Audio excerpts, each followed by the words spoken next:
जय श्री महाकाल। आप सभी का स्वागत है हमारे YouTube चैनल में। तो चैनल को सब्सक्राइब करें। आज हम गुरु पूर्णिमा के विशेष किस प्रकार से गुरु को प्रसन्न करें और गुरु से किस प्रकार से बातें करें और किस प्रकार से उनकी पूजा करें। तो सबसे पहले जिनके गुरु नहीं हैं वो सबसे पहले अपने गुरु मंत्र का उच्चारण करें, उन्हें पंचोपचार पूजन उन्हें अर्पण करें और उन्हें जो भी वस्त्र है उनके नाम से गरीबों को भोजन करवा सकते हैं। 1, 2 या 3 ब्राह्मण की भोजन करवा सकते हैं आपको अपने गुरु के नाम से। अगर दुनिया में नहीं है तो उनके नाम से भोजन करवा सकते हैं। दूसरा कि गरीबों को ब्राह्मण संभव ना हो घर में बुला के, तो आप उन्हें गरीबों को कुछ खिला सकते हैं। जो भी एक समय का भोजन होगा वो उतने आपको भोजन वितरण करवा देने हैं या उनके पैसे दे देने हैं या गरीबों को खिलवा देना है। दूसरा कि जिनके प्रत्यक्ष गुरु हैं वो दूर रहते हैं अपने गुरु से, तो और दिन ना जाए भी तो चलेगा, लेकिन जब गुरु पूर्णिमा आए उस दिन साल में कभी ना कभी एक बार अवश्य गुरु से मिलना है। अपने गुरु से उन्हें अपने सबसे पहले तो एक कांसे का प्लेट लेना है, पीतल का हो या तांबे का हो या स्टील का हो। ऐसा प्लेट लेना है आपको एक बड़ा सा, और 1 गिलास जल या 1 लोटा जल की आवश्यकता होगी। सबसे पहले तो उनके ऊपर थोड़ा कुमकुम लगाने हैं, थोड़े हल्दी लगाने हैं गुरुजी के पैर के ऊपर, और लगाने के बाद उन्हें प्रणाम करना है, उनके पैर धुलाने हैं, आसन देना है, ग्रहण करवाना है गुरुजी को, और उस पानी को हटा लेना है अपने पोंछ से। पैर जो होते हैं गुरु के पैर पोंछ लेने हैं। पोंछने के पश्चात आपको उसके ऊपर कुमकुम हल्दी दोबारा से लगा देना है और उनके पैर के समीप जो फूल दुब्बी जो भी होता है पंचोपचार वो अर्पण करें। और गुरु के लिए मीठा ले जाना अति आवश्यक है। इसमें आपको बर्फी भी चल सकते हैं, रसगुल्ले भी चल सकते हैं, तो मीठा अवश्य ले जाएं गुरु के पास।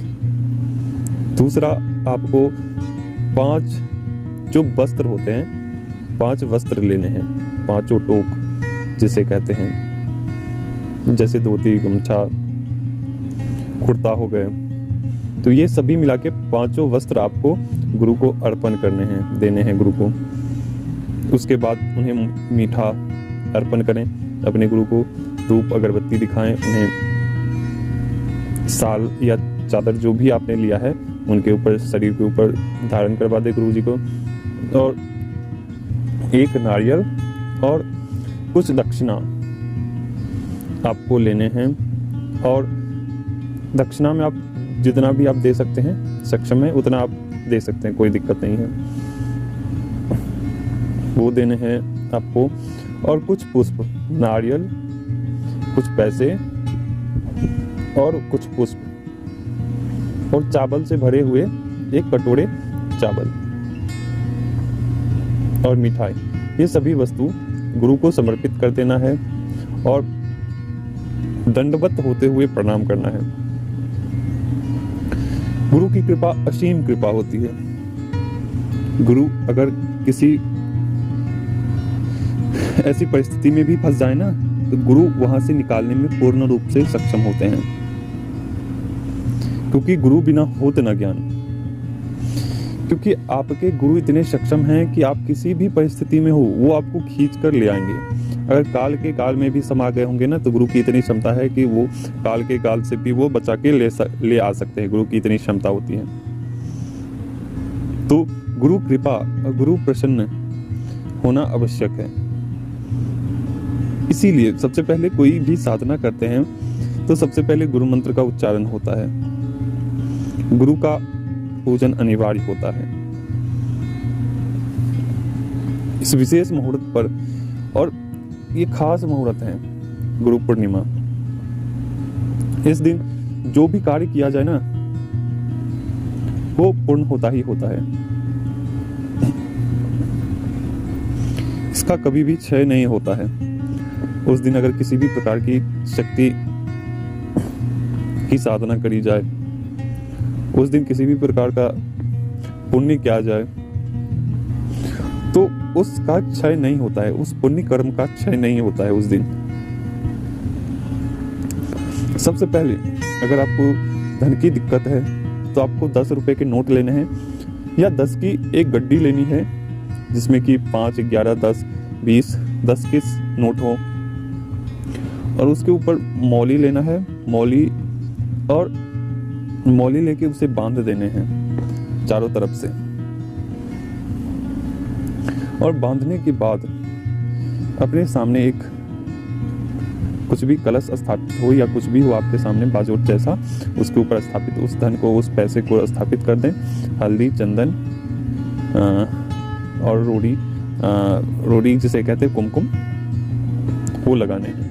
लगाने के पश्चात आप गुरु मंत्र का 11 माला आप वहाँ बैठकर करिए, धूप अगरबत्ती दिखाकर उस पैसे के ऊपर देखते हुए।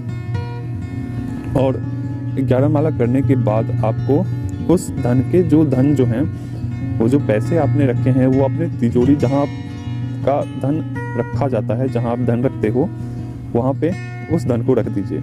उससे पहले, धन रखने से पहले, उस पैसे को रखने से पहले आपको प्रार्थना करनी है अपने गुरु से कि ऐसी सी बात है कि हमारा जो भी धन है वो शुद्ध रहे और दूसरा की धन आता रहे और यह भंडार भरा रहे जहाँ भी मैं इस पैसे को रखूँ। तो इच्छा बोल देनी है, बोलने के पश्चात उसे रख देना है।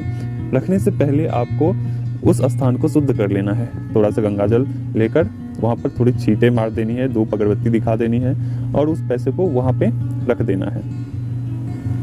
ध्यान रहे कि इस पैसे को कभी भी आप खर्च नहीं करोगे, ये आपको ध्यान रखना होगा। तो आप देखोगे कि कुछ ही दिनों में आपका अद्भुत चमत्कार होना शुरू हो जाएगा। आप करिए, मेरा विश्वास मानिए, आप कुछ ही दिनों में फर्क महसूस करोगे। क्योंकि अभी के समय में जो भी होता है ना, कि अभी विश्वास कराना अनिवार्य होता है। अगर सामने प्रत्यक्ष में भी उसे प्रमाण की जरूरत होती है। अगर प्रत्यक्ष देख रहे हैं कि सभी लोग देख रहे हैं कि साधना डाली जा रही है, तो विश्वास नहीं करते हैं, तो उन्हें विश्वास दिलाना पड़ता है। थोड़ा माला उला डाल के आ जाए यूट्यूब के ऊपर और वीडियो बनाना शुरू कर दे, तो देखिए कि लाइन लग जाएगी देखने वालों की और सब्सक्राइबर की। तो आप भाग दौड़ कर लें और फिर देखिए कि कैसे सब्सक्राइबर आना शुरू हो जाते हैं। तो उसमें से मैं नहीं हूँ। आप सभी को जो भी दिया जाएगा वो जेन्युइन दिया जाएगा और 100% कार्य करने वाला दिया जाएगा। एक बार प्रयोग करिए, फिर मुझे बताइए। तो अपने गुरु पूर्णिमा में, अगर गुरु पूर्णिमा में गुरु आपसे दूर रहते हैं तो उनके नाम से आपको उन्हें पोस्ट के माध्यम से कुछ मिठाई, प्रसाद या जो भी आपकी इच्छा है वो आप उन्हें भेज सकते हैं। क्योंकि आपके वस्तु की गुरु की आवश्यकता नहीं होती है।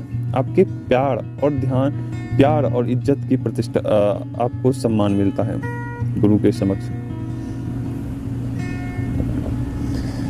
कोई साधक, अगर 10 लोग साधक हैं तो ये जरूरी नहीं है कि 10 लोग सभी अमीर ही होंगे।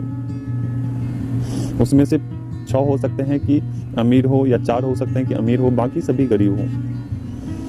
तो गुरु का महत्व ये नहीं होता है कि आपको उसको ज्यादा सम्मान दे, आपको कम दे। अगर आपने सोना दिया और अमीर ने आप हीरे दिए, तो गुरु के नजर में दोनों ही एक ही तुल्य है, क्योंकि वो भी शिष्य है और ये भी शिष्य है और गुरु की नजर में दोनों का प्यार एक ही है। तो गुरु कृपा उसी प्रकार से मिलती है। भगवान प्यार के भूखे होते हैं, ना कि भोग के। ठीक है, हाँ, ऐसा नहीं है कि शक्तियों को भोग की आवश्यकता होती है, क्योंकि वो भी कोई इच्छा लेकर आपसे आए हैं। वो भी अपनी इच्छा लेकर आए हैं। जिस प्रकार से आपने इच्छा रख के साधना करी है, उसी प्रकार से तो शक्ति को भोग की आवश्यकता होती है, और गुरु को प्यार चाहिए होता है, और कुछ नहीं। तो करिए इस क्रिया को, मैंने जो बताए हैं धन वाला, वो करिए और परिणाम आपके समक्ष देखने को मिलेगा। तो अनुमति दीजिए, एक बार अवश्य गुरु के धाम पहुंचिए, उनसे आशीर्वाद लीजिए। हर हर महादेव जी, जय श्री महाकाल, जय महाकाल।